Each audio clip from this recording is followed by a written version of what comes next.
Hello दोस्तों, good morning, सुप्रभात। आप सभी को समर क्लासेज में हार्दिक स्वागत है दोस्तों।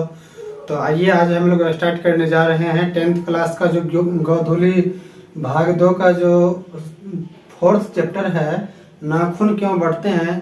इसका ऑब्जेक्टिव जो है सो हम लोग आज देखेंगे। इससे पहले हम लोग जो है सो क्या देखे थे, इसका जो परिचय था इसको हम लोग जो है सो पूरा क्या किए थे तो देखे थे। तो आज क्या करेंगे, इसको जितना भी इससे ऑब्जेक्टिव आ सकता है इन सारे ऑब्जेक्टिव को हम लोग जो है सो एक एक करके पूरा देखेंगे। तो आइए देखते हैं। देखिए कहता है पहला में जैसे कि जो है सो हजारी प्रसाद द्विवेदी द्वारा रचित पाठ है। क्या कहता है कि हजारी प्रसाद द्वारा जो है सो हजारी प्रसाद द्विवेदी द्वारा रचित पाठ है। तो देखिए पहला कहता है कि बहादुर, दूसरा कहता है अभिनय, तीसरा कहता है नाखून क्यों बढ़ते हैं और चौथा कहता है मछली।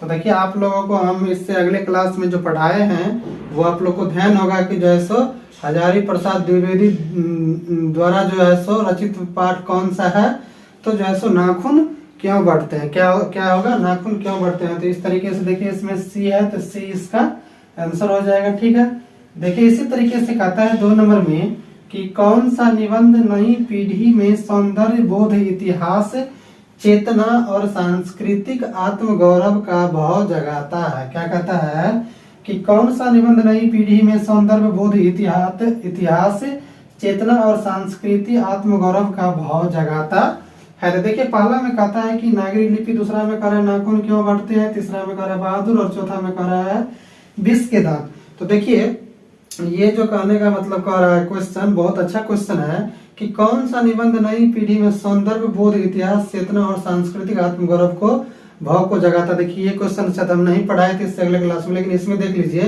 कि देखिए हमारी जो संस्कृति है, हमारी जो कहने की मतलब जो परंपराएं हैं, उन सारी चीजों को जो है सो क्या करता है तो दर्शाने का काम करता है यह पाठ। ठीक है, तो इसलिए जो है सो ये कौन सी पाठ की है, तो नाखून क्यों बढ़ते हैं। तो इस तरीके से इसका आंसर जो है सो क्या हो जाएगा, बी हो जाएगा। तो देखिए बी में है नाखून क्यों बढ़ते हैं का पाठ का है। ठीक है, इस तरीके से देखिए तीसरा कहता है क्वेश्चन कि नाखून क्यों बढ़ते हैं, हिंदी की कौन सी विधा है। क्या कहता है कि नाखून क्यों बढ़ते हैं, हिंदी की कौन सी विधा है। तो देखिए पहला है कहानी, दूसरा है कविता, तीसरा है ललित निबंध और चौथा है उपन्यास। तो देखिए हमने आप लोगों को बताया था कि जो है सो ये जो है सो क्या है, नाखून जो है सो बढ़ते हैं क्या है, तो ललित निबंध है। क्या है, ललित निबंध है। तो इस तरीके से इसका आंसर सी हो जाएगा। ठीक है, देखिए इससे अगला 4 नंबर कहता है कि ललित निबंध है। क्या है, ललित निबंध है। नाखून क्यों बढ़ते हैं, मछली, बहादुर और नौबत खाने। आप लोग ऐसे भी इसको जो है सो क्या कर लीजिएगा, बना सकते हैं अनुमान से भी जो है सो ललित निबंध क्या है, तो जो है सो नाखून क्यों बढ़ते हैं है। ठीक है, तो इस तरीके से इसका आंसर क्या हो जाएगा, ए हो जाएगा। ठीक है, देखिए इसी तरीके से 5 नंबर क्वेश्चन कहता है कि नाखून क्यों बढ़ते हैं के रचनाकार कौन है। तो देखिए आप लोग को इससे पहले भी कई बार ये क्वेश्चन आ चुका है कि जैसे नाखून क्यों बढ़ते हैं, इसका रचनाकार कौन है। तो देखिए पहला में करा है अमरकांत शाह, दूसरा में करा है गुणाकर मूली, तीसरा में करा है नलिनी नीलचंद शर्मा और चौथा में करा है हजारी प्रसाद द्विवेदी। तो हमने आप लोग को बताया था ट्रिक जो है सो नाखून क्यों बढ़ते हैं कि रचनाकार कौन है, हजारी प्रसाद द्विवेदी। 1000 बार हम लोग नाखून को काटते हैं और क्या होता है, नाखून फिर भी बढ़ जाता है। तो इसीलिए जो है सो इसका आंसर क्या हो जाएगा, हजारी प्रसाद द्विवेदी। इस तरीके से इसका आंसर डी हो जाएगा। ठीक है, देखिए 6 नंबर क्वेश्चन कहता है कि हजारी प्रसाद द्विवेदी का जन्म कब और कहाँ हुआ। क्या कहता है कि हजारी प्रसाद द्विवेदी का जन्म कब और कहाँ हुआ। तो देखिए इसका ए में कहता है 18 फरवरी 1916 बहादुर घाट पटना में, दूसरा बी कह रहा है 3 जनवरी 1935 अमरावती में महाराष्ट्र में, तीसरा में कह रहा है 19 अगस्त 1907 ईस्वी को दुबे के छपरा बलिया में, चौथा कह रहा है कि 1925 ईस्वी में छपरा बिहार में। तो देखिए इस तरीके से जो है हम आप लोग को बताए थे कि 19 अगस्त जो है सो 1907 ईस्वी को जो है सो अमरकांत शाह इसका क्या बोलते हैं हजारी प्रसाद द्विवेदी साहब का जो है सो जन्म हुआ था। कहाँ पे हुआ था, तो दुबे के छपरा जो है सो बलिया में, जो कहाँ पड़ता है तो उत्तर प्रदेश में पड़ता है। तो इस तरीके से जो है सो क्या हो जाएगा, इसका आंसर सी हो जाएगा। 19 अगस्त 1907 ईस्वी को हुआ था। कहाँ पे, तो दुबई के छपरा बलिया में, जो कहाँ पड़ता है उत्तर प्रदेश में पड़ता है। आप लोग ध्यान रखिएगा इसको, ये क्वेश्चन बहुत अच्छा क्वेश्चन है।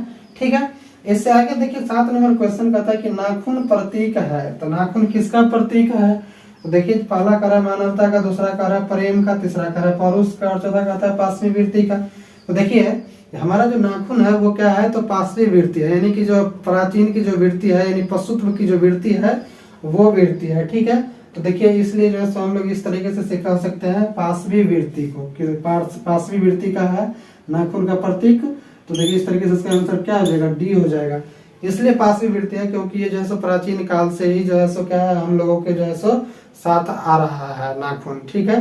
हो सकता है आने वाले दिनों में धीरे धीरे जब आदमी डेवलप हो तो ये क्या होगा, समाप्त हो जाए और इसकी नई चीजें कोई आ जाए इनके जगह पे। तो इसलिए जो है सो इसको हम लोग क्या कहते हैं, पांचवी वृत्ति कहते हैं। क्या कहते हैं, पांचवी वृत्ति, ठीक है। देखिए 8 नंबर क्वेश्चन कहता है हम बार बार नाखून को क्यों काटते हैं। क्या कहता है, हम बार बार नाखून क्यों काटते हैं। तो पहला कहता है सुंदरता के लिए, दूसरा कहता है मजबूरी में, तीसरा कहता है बर्बरता समापन के लिए, और इस तरीके से तीन ही आंसर। देखिए तो इस तरीके से जो है सो नाखून को हम लोग बार बार इसलिए काटते हैं क्योंकि जो है सो क्या है, ये बर्बरता को समापन के लिए, बर्बरता कहने का मतलब कि बार बार इसको हम लोग क्या करते हैं, काट देते हैं और फिर ये बढ़ जाता है, फिर हम लोग काटते हैं। तो क्या करते हैं, इसकी बर्बरता को हम लोग क्या करते हैं, समाप्त करते हैं। क्या करते हैं, समापन के लिए, यानी इसकी बर्बरता को हम लोग क्या करते हैं, तो समाप्त करने के लिए जो है सो बार बार इसे काटते हैं। तो यही चीज यहाँ कहता है बर्बरता समाप्त के लिए, समापन के लिए। तो हम लोग नाखून को बार बार क्यों काटते हैं, इसकी बर्बरता के समापन के लिए। तो इस तरीके से इसका आंसर सी हो जाएगा। क्या हो जाएगा, सी हो जाएगा, ठीक है। देखिए 9 नंबर क्वेश्चन कहता है कि द्विवेदी जी से किसने पूछा था कि नाखून क्यों बढ़ते हैं। तो देखिए पहला कहता है लड़के ने, दूसरा कहता है पत्नी ने, तीसरा कहता है लड़की ने, चौथा कहता है नौकर ने।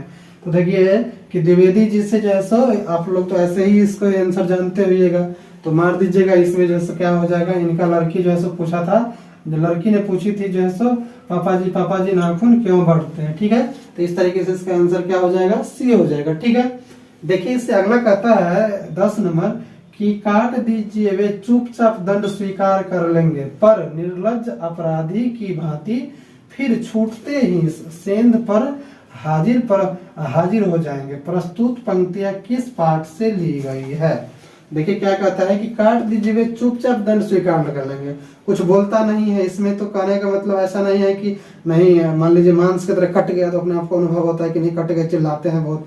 इसको क्या कीजिए, कितना भी जो है सो कई बार भी काट दीजिए, जो है सो 1 महीना 2 महीना 3 महीना में कई बार इसको थोड़ा थोड़ा करके काटते रहिए, बढ़ते जाता है, काटते जाइए, तो ये एक बार भी क्या होता है, नहीं बोलता है। यही चीज यहाँ कर रहा है कि काट दीजिए वे चुपचाप दंड स्वीकार कर लेंगे, पर निर्लज्ज अपराधी की भांति फिर छूटते ही सेंध पर हाजिर। प्रस्तुत पंक्तियां जो है सेंध पर हाजिर हो जाएंगे या सेंध पर हाजिर। प्रस्तुत पंक्तियां किस पाठ से ली गई है।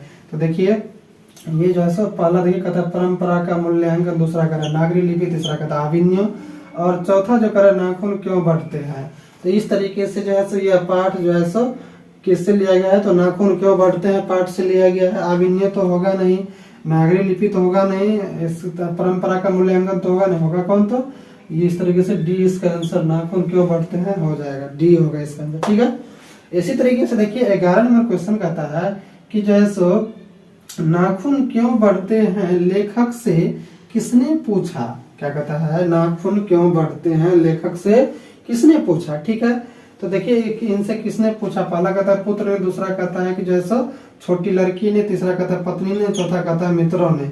तो देखिए लेखक साहब से जैसे उनकी जो पुत्री थी उसने पूछी थी जैसे पापा जी नाखून क्यों बढ़ते हैं। तो इस तरीके से क्या हो जाएगा, इसकी छोटी लड़की ने। तो इस तरीके से बी इसका आंसर हो जाएगा, ठीक है। इसी तरीके से देखिए अगला कहता है 12 नंबर क्वेश्चन कहता है कि हजारी प्रसाद द्विवेदी किस विश्वविद्यालय में प्रोफेसर एवं प्रशासनिक पद पर रहे। क्या कहता है कि हजारी प्रसाद द्विवेदी किस विश्वविद्यालय में प्रोफेसर एवं प्रशासनिक पद पर रहे। तो देखिए पहला कहता है शांति निकेतन विश्वविद्यालय में, दूसरा कहता है काशी हिंदू विश्वविद्यालय में, तीसरा कहता है चंडीगढ़ विश्वविद्यालय में, और चौथा करा इनमें से सभी में। तो देखिए इन सारों में जो है सो हजारी प्रसाद द्विवेदी साहब जो थे इन सारे विश्वविद्यालयों में जो है सो इन्होंने प्रोफेसर के साथ साथ प्रशासनिक पद पे भी इन्होंने रहे। तो इस तरीके से क्या हो जाएगा, इनमें से सभी हो जाएगा, ठीक है।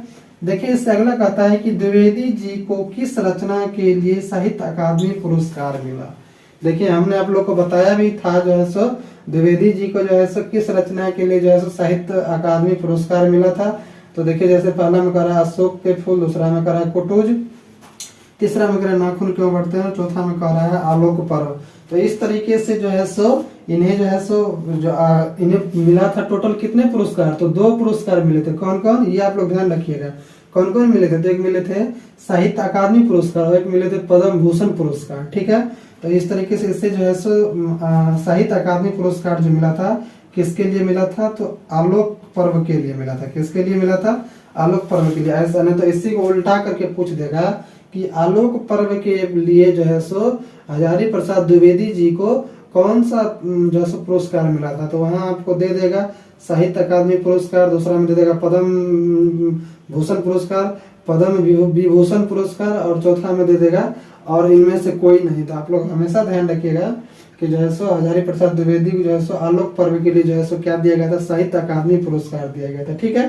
तो इस तरीके से जो है सो इसका डी आंसर हो जाएगा, ठीक है। इस तरीके से घुमा के पूछ सकता है या ऐसे भी पूछ देगा कि हजारी प्रसाद द्विवेदी जी को कितने कहने का मतलब पुरस्कार मिला था उन्हें, तो आपको दे देगा ऑप्शन में 2, 3, 1, 4 दे देगा। तो आप लोग याद रखिएगा कि हजारी प्रसाद द्विवेदी जी को 2 पुरस्कार मिले थे। कौन कौन, तो एक मिले थे साहित्य अकादमी पुरस्कार और दूसरा जो मिला था वो मिला था पद्म भूषण जो है सो पुरस्कार, जो भारत सरकार के द्वारा दिया गया था, ठीक है।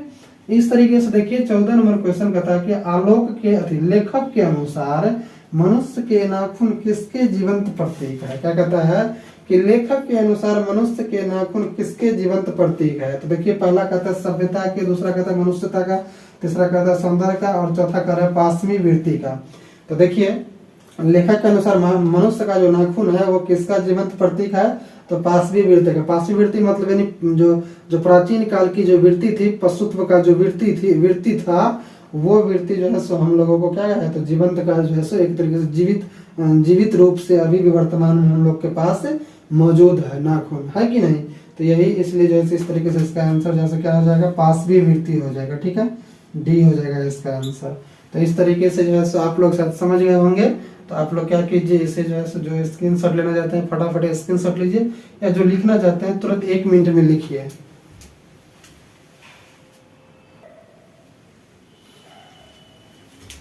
तो शायद आप लोग लिख लिए होंगे। देखिए इससे आगे हम लोग देखते हैं ये जो 15 नंबर क्वेश्चन क्या कर रहा है। तो देखिए कहता है कि जो है सो सहजता वृत्तियां किसे कहते हैं। क्या कहता है, सॉरी सहजात वृत्तियां, सहजात नहीं, सहजात वृत्तियां किसे कहते हैं। तो देखिए पहला में कह रहा है कि अनजान स्मृतियों को, दूसरा में कह रहा है 100 के बंधन को, तीसरा में कह रहा है अस्त्रों के संचयन को और डी में कह रहा है उपयुक्त में सभी। देखिए सहजात वृत्तियां जो होता है ना, सहजात मतलब जो खुद से कहने का मतलब अपने आप जो है ना डेवलप करता हो, अपने आप जो है सो काम करता हो, उसे जो है सो काम करने के लिए कहना नहीं पड़ता है, ठीक है ना। तो देखिए जो सहजात वृत्तियां होता है उसी को हम लोग जो है सो कहते हैं। तो देखिए इसमें कहता है कि अनजान स्मृतियों को, जिसको हम लोग नहीं जानते हैं, यानी कि कौन है, नहीं है, क्या है, नहीं है, उसको हम लोग को पता ही नहीं है, लेकिन तो पर भी वो वृत्तियां जो होता है ना वो हमेशा कंटिन्यू काम करते रहता है। तो कौन करता रहता है, तो हमारा जो नाखून है वो क्या करते रहता है, तो अनजान वृत्तियों की तरह हमेशा काम करते रहता है। देखिए सहजात वृत्तियां जो है सो किसे कहते हैं, तो अनजान स्मृतियों को जो है सो सहजात वृत्तियां कहते हैं। 100 के बंधन तो होगा नहीं, क्योंकि जो है सो वो अपने अंदर तो बंधा नहीं है। 100 मतलब अपने, बंधन मतलब बंधन को तो अपने आप में तो बंधा हुआ है नहीं। तीसरा में अस्त्रों के संचयन तो ऐसे भी नहीं होगा। तो इस तरीके से क्या हो जाएगा, अनजान स्मृतियां हो जाएगा। क्या हो जाएगा, अनजान स्मृतियों को 1 नंबर हो जाएगा, ठीक है। देखिए इस तरीके से 16 नंबर में कहता है लेखक के अनुसार नाखून की विविध आकृतियां कौन कौन सी है। क्या कहता है कि लेखक के अनुसार जो है सो नाखून की विविध आकृतियां कौन कौन सी है, तो वर्तुलाकार, त्रिकोण, चंद्रकार और उपयुक्त में से सभी। देखिए वर्तुलाकार तो होगा नहीं, गोल आकार का तो होगा नहीं, ठीक है, त्रिकोण भी होगा नहीं, त्रिकोण टाइप से तो है नहीं, भाला टाइप से तो होगा कौन, कहने का मतलब चंद्रकार होगा। कौन होगा, चंद्रकार। देखिएगा आप लोग ये जो है हम लोग का जो नाखून है वो किस आकृति का रहता है, तो चंद्रकार आकृति का रहता है। तो इस तरीके से इसका सी आंसर हो जाएगा, ठीक है। देखिए कहता है कि जैसो 17 नंबर कहता है विचार और वितर्क किस लेखक की रचना है। क्या कहता है, विचार और वितर्क किस लेखक की रचना है। तो ये तो आप लोग शायद बताई हैं जो प्रमुख रचनाएं कौन कौन से है। तो इस तरीके से इसमें देखिए पहला कहता महात्मा गांधी, दूसरा कहता है हजारी प्रसाद द्विवेदी, तीसरा कह रहा है गुणाकर मूल्य, चौथा कह रहा है यतीन्द्र मिश्र। तो इस तरीके से क्या हो जाएगा, हजारी प्रसाद द्विवेदी इसका बी आंसर हो जाएगा। ठीक है, देखिए इसी तरीके से कहता है कि मनुष्य की पशुता को जितनी बार भी काट दो वह मरना नहीं जानती, पर पंक्ति किस शीर्षक पाठ की है। क्या कहता है कि मनुष्य की पशुता को जितनी बार भी काट दो वह मरना नहीं जानती, पंक्ति किस शीर्षक पाठ की है। कहने का मतलब ये है यहाँ पे कि जैसे मनुष्य की जो पशुता का गुण है वो उसको कितनी बार भी अगर हम लोग क्या करते हैं हटा देते हैं तो पर भी हमारे अंदर वो क्या हो जाता है, आ ही जाता है। तो वह जो है किस पाठ की जो है रचना है। तो देखिए इसमें कहता है पहला बहादुर, दूसरा कह रहा है विष के दांत, तीसरा कहता है नाखून क्यों बढ़ते हैं, चौथा कहता है मछली। तो ये जो है किसकी है, नाखून क्यों बढ़ते का है, विष का दांत का तो होगा नहीं, बहादुर होगा नहीं, मछली होगा नहीं, तो होगा कौन, कहने का मतलब विष का दांत। इस तरह नाखून क्यों बढ़ते हैं, तो इस तरीके से सी आंसर हो जाएगा इसका। ठीक है, देखिए 19 नंबर कहता है किसने कहा था कि सब पुराने अच्छे नहीं होते, सब नए खराब ही नहीं होते। देखिए सही बात है, कहता है कि किसने कहा था कि सब पुराने अच्छे नहीं होते। ये देखिए शायद हम नहीं बताए थे, देख लीजिए यहाँ पे। कहता है कि किसने कहा था कि सब पुराने अच्छे नहीं होते।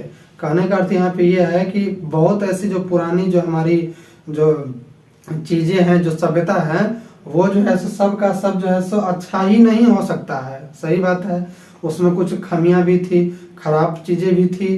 तो इसलिए यहाँ कह रहा है कि किसने कहा था कि पुराने अच्छे, सब पुराने अच्छे नहीं होते हैं। सही बात है, सारे पुराने जो होंगे चीजें या हमारी जो कहने मतलब प्राचीन जो चीजें संस्कृति है या जो प्राचीन में जो चीजें हैं वो सारे के सारे अच्छे नहीं हो सकते हैं। लेकिन यहाँ पे कहता है सब नए खराब ही नहीं होते। और ये भी चीज सही है कि जो चीजें अभी वर्तमान में हम लोगों के पास है, उपलब्ध है बहुत सारी चीजें, उसमें सारी की सारी चीजें ऐसा नहीं है कि सब अच्छा ही चीज है, उसमें बहुत सारा उसमें भी बुराई है। तो इसलिए जो है सो यहाँ पे ठीक कहा गया है कि किसने कहा था कि सब पुराने अच्छे नहीं होते और सब नए खराब ही नहीं होते। सारे बहुत ऐसे चीज जो नए होते हैं वो खराब ही नहीं होते, अच्छे भी कुछ होते हैं। तो देखिए पहला कहता है स्वामी विवेकानंद, दूसरा कह रहा है मैक्स मुलर, तीसरा कह रहा है कालिदास और तीसरा चौथा कह रहा है हजारी प्रसाद द्विवेदी।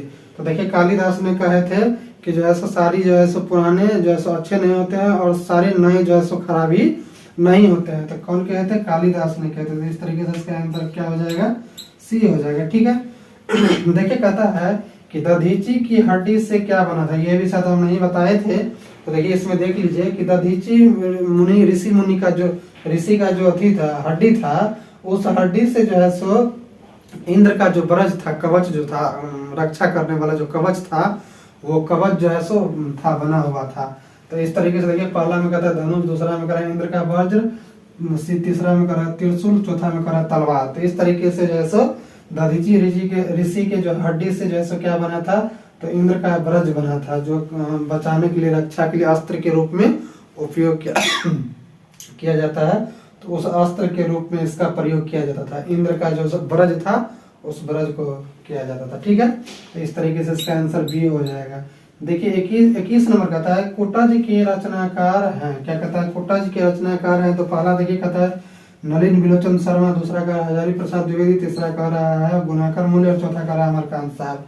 तो देखिए कुटज के जो रचनाकार थे वो कौन थे, हमने आप लोगों को बताया भी था जो है सो इनका जो रचनाकार थे वो कौन थे, तो हजारी प्रसाद द्विवेदी थे। कौन थे, हजारी प्रसाद द्विवेदी थे। तो इस तरीके से इसका आंसर बी हो जाएगा। ठीक है, तो आप लोग ध्यान रखिएगा कि कुटज के जो है सो रचनाकार कौन थे, तो जो है सो हजारी प्रसाद द्विवेदी थे। ठीक है, इसी तरीके से देखिए इस अगला कहता है 22 नंबर कहता है आलोक पर्व किनकी कीर्ति है।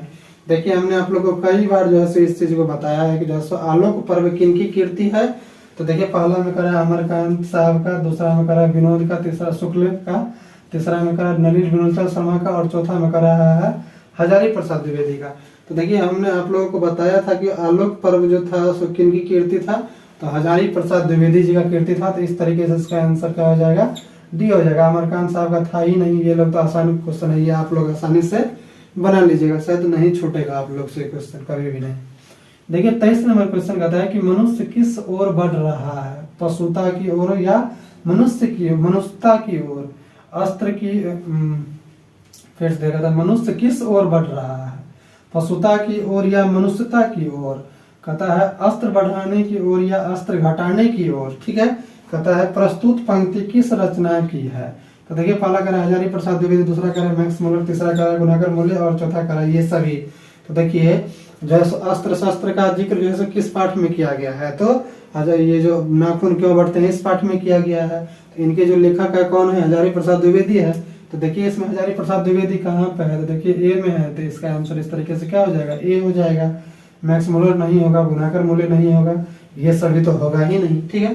तो इस तरीके से आगे देखिए 24 नंबर क्वेश्चन कहता है कि विचार प्रवाह किस लेखक की रचना है। क्या कहता है कि विचार प्रवाह जो है सो किस लेखक की रचना है। तो पहला कहता है अमरकांत का, दूसरा कहता है हजारी प्रसाद द्विवेदी का, तीसरा कहता है यतीन्द्र मिश्र और चौथा कहता है भीमराव अम्बेडकर का। तो देखिए विचार प्रवाह जो लेखक विचार प्रवाह जो है सो जो लिखे थे वो कौन लिखे थे, तो हमारे जो है सो हजारी प्रसाद द्विवेदी जी लिखे थे। तो इस तरीके से देखिए इसमें हजारी प्रसाद द्विवेदी का तो 2 नंबर में है, तो इस तरीके से इसका आंसर बी हो जाएगा, ठीक है। देखिए इसी तरीके से कहता है 25 नंबर कि पुराने का मोह सब समय वांछनीय ही नहीं होता, यह पंक्ति किस शीर्षक पाठ की है। यानी ये देखिए यहाँ पे कहने का अर्थ ये है कि देखिए कि पुराने चीज जो होता है, कभी कभी आप लोग देखे होगा हमारे घर में बहुत ऐसी चीजें जो पुरानी होती है, जैसे मान लीजिए हम लोग पढ़ते लिखते हैं तो कुछ पिछले क्लास की जो कॉपी होती है, पुरानी कॉपी, उन चीजों को फेंकने में या कहने का मतलब बेचने में बहुत ये लगते रहता है, उसको लगते रहता है कि सजो करके रखे। बहुत सारी ऐसी वस्तुएं भी होती है जो क्या होता है हमारे लिए प्रिय होता है, जब पुराने हो जाता है तो लगता है कि नहीं, कहने का मतलब जैसे इसको नहीं बेचा जाए और जो है सो अधिक दिनों तक रखा जाए, लेकिन ऐसा होता नहीं है। तो यही चीज यहाँ कह रहा है कि जो है सो पुराने का मोह सब समय वांछनीय ही नहीं होता, यह पंक्ति किस शीर्षक पाठ की है। तो ये जो है देखिए पहला कहता है बहादुर, दूसरा कह रहा है मछली, तीसरा कह रहा है नाखून क्यों बढ़ते हैं, चौथा कहता है नगरी लिपि। तो देखिए इसका जो शीर्षक पाठ जो है वो किससे लिया गया है, तो नाखून क्यों बढ़ते हैं इसे। तो इस तरीके से इसका आंसर सी हो जाएगा, ठीक है। इसी तरीके से देखिए 26 नंबर कहता है किस देश के लोग बड़े बड़े नख पसंद करते थे। देखिए सर ये भी नहीं बताए थे, हम बता देते हैं इसमें कि देखिए जो कहता है यहाँ पे कि किस देश का लोग जो है सो बड़े बड़े नख यानी नाखून को पसंद करते थे। तो देखिए पहला कहता है गंधार के, दूसरा कहता है हम देश के, तीसरा कहता है एकानगरी के, चौथा कहता है कौशल देश के। तो देखिए गंधार देश के जो लोग थे वो जो पश्चिमी मतलब प्राचीन काल में जो रहते थे लोग, वो लोग ज्यादातर क्या पसंद करते थे, तो बड़े बड़े नाखून को पसंद करते थे गंधार देश के लोग। तो आप लोग ध्यान रखिएगा गंधार देश के लोग जो है बड़े बड़े नख को पसंद करते थे। इस तरीके से 27 नंबर देखिए कहता है अनाम दास का पोथा उपन्यास किस लेखक की कृति है। क्या कहता है कि अनाम दास का पोथा उपन्यास किस लेखक की कृति है, ठीक है। तो देखिए पहला नंबर कहता है महात्मा गांधी, दूसरा कहता है अमरकांत साहब, तीसरा कहता है यतीन्द्र मिश्र, चौथा कहता है हजारी प्रसाद द्विवेदी। तो देखिए अनाम दास का जो पोथा था हमने आप लोग को बताया था कि ये जो है सब किनका है, तो अमरकांत साहब का है। तो देखिए इस तरीके से इसका आंसर क्या हो जाएगा, डी हो जाएगा, ठीक है। ये महात्मा गांधी का तो था ही नहीं, अमरकांत साहब का था ही नहीं, यतीन्द्र मिश्र का था ही नहीं, तो होगा किनका, हजारी प्रसाद द्विवेदी जी का होगा। देखिए इसी तरीके से 28 नंबर क्वेश्चन कहता है कि हजारी प्रसाद द्विवेदी ने निर्लज अपराधी किसे कहा है। बहुत अच्छा क्वेश्चन कहा है। देखिए यहाँ पे कहता है नाखून को, दूसरा कह रहा है हत्यारों को, चौथा कह रहा है चोर को और तीसरा कह रहा है चोर को, चौथा कह रहा है डकैत को। तो देखिए हजारी प्रसाद द्विवेदी जी ने जो है सो हमारे जो लेखक साहब थे वे किसे जो है सो मानते थे, जो है सो निर्लज अपराधी है, तो नाखून को वो मानते थे कि ये जो है सो क्या है, निर्लज अपराधी है। कितना बार इसको कितना बार भी काट दो, क्या करो, काट के फेंक दो तो वो क्या होता है, फिर जो है सो पुनः जो है सो वो वापस आ जाता है, ठीक है। तो यही चीज इस तरीके से इसका आंसर ए हो जाएगा, ठीक है। तो देखिए इस तरीके से जो है सो हम लोगों ने क्या किया, जो है सो इससे लगभग जितनी क्वेश्चन बन सकता था उन सारा को जो है सो हम लोगों ने देखने का काम किया और शायद आप लोग को समझ भी आ गया होगा पूरा, ठीक है। तो इसके बाद जो है सो हम लोग जो क्लास लाएंगे तो इससे पहले तो हम लोगों ने परिचय देखा, नाखून क्यों बढ़ते हैं इसका। इस क्लास में हम लोगों ने ऑब्जेक्टिव देखा और अब जो तीसरा क्लास लाएंगे उस क्लास में हम जो है सो क्या लाएंगे, सब्जेक्टिव जो इसका होगा, सब्जेक्टिव को पूरा को बताएंगे, जितना आ सकता है एग्जाम में उन सारे ऑब्जेक्टिव को हम लोग इससे अगले क्लास में देखेंगे। तो आज तक जो है सो हम लोग यहीं पे आज क्लास को समाप्त करते हैं। तो आज इतना ही। तो अगर दोस्तों आप लोगों को यह क्लास अच्छी लगी हो तो क्लास को लाइक कर दीजिएगा, सब्सक्राइब कर दीजिएगा, शेयर कर दीजिएगा और कमेंट करना नहीं भूलिएगा दोस्तों। तो मिलते हैं हम लोग इससे अगले क्लास में। अभी तक के लिए जय हिंद, जय भारत।